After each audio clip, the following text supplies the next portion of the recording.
Hey guys, today on Sierra Classic 85, I'm going to show you how to remove and install Cp3, which is the injection pump on this 2005 Dodge Ram 2500 with the 5.9 liter Cummins.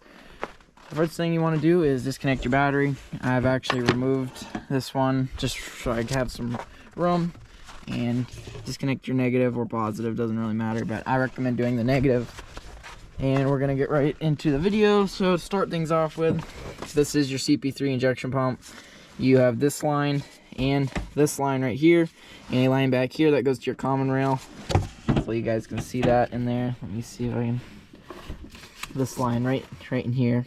So 1, 2, 3, and these two are banjo bolts, so they are gonna have washers on them. So make sure you don't drop those. So I'm going to go ahead and get those disconnected, and then I will pick it back up. Alright guys, so I got the 3 lines loose, as you can see right here.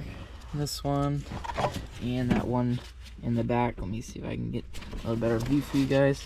Right back here. This one right here. This one's loose. I'm going to take it off the side of the common rail as well, which is, let's see if I can see. It's like right here on top, right below.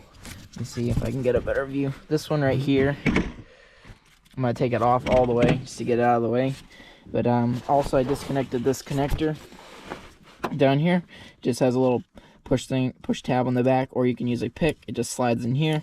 Pull that out. So I'm going to go ahead and get the rest of this line off and out of the way, because we're going to need the space. And then there's 3 bolts on the actual CP3 that hold it to the casting on the block side, and they're 13 mils. One should be right back here, and the other is one back there, and then there's one below. I won't be able to really show you guys. I'll show you on the new CP3 or when we get it out exactly where they are. But so I'm gonna go ahead and do that, and we'll be back. All right guys, I got that line out. You can see it right here. Got that out, and I'm going to show you the next step. You want to remove your belt, or at least take it off of one of the pulleys, like the idler or something, which I'll show you. It's right down there, the tensioner. It's gonna be hard to see, but it's basically right where the flashlight's shining, and you're gonna need a 1/2-inch drive ratchet, and you're just gonna need to move it forward and slide the belt off the AC pump so you can get a little bit of room up here. Because if you can see back there, that cover right there, there's a 3/8 drive slot in it for a ratchet way back in there. It's gonna be hard to tell, but anyway, we got to take that off because that will expose the gear drive for the Cp3, and we'll pick it back up once I get that off. All right guys, I got the cover off. This is what it looks like, and I'll show you what it exposes if I can get the camera in there enough. Basically, if you look down there and you see that hole right in there, your gear drive for the Cp3 is in there, and it's gonna have a nut and a lock washer on it. So I'm gonna have to go in the shop and get a socket that will fit it. So we'll be back once I do that. But you might have to put a ratchet and a socket over the crank bolt, because that is also hooked to it's hooked to the crank gear and the cam gear, so it might try to turn the engine over.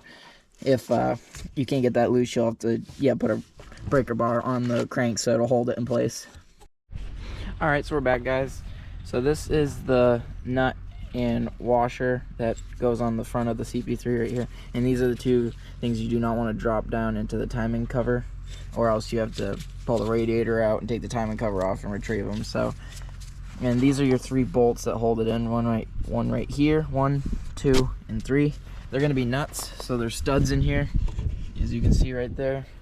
Hopefully, we get the light on it a little bit. You can see the studs, 1, 2, and 3 down there.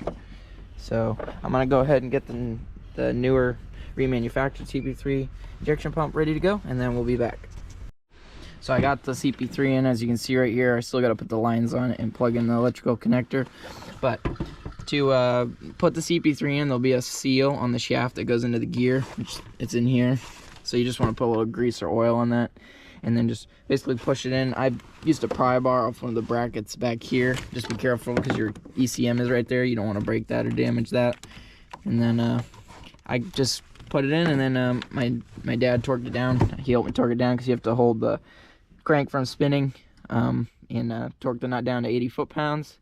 and these 3 nuts that hold the CP3 on are 18 foot-pounds if you care to torque them to that way. So I'm just gonna finish doing that, and then we'll see if we can get it started, probably in a second video though. So I guess that's gonna be it for this video. Please like, subscribe, and share. Thanks.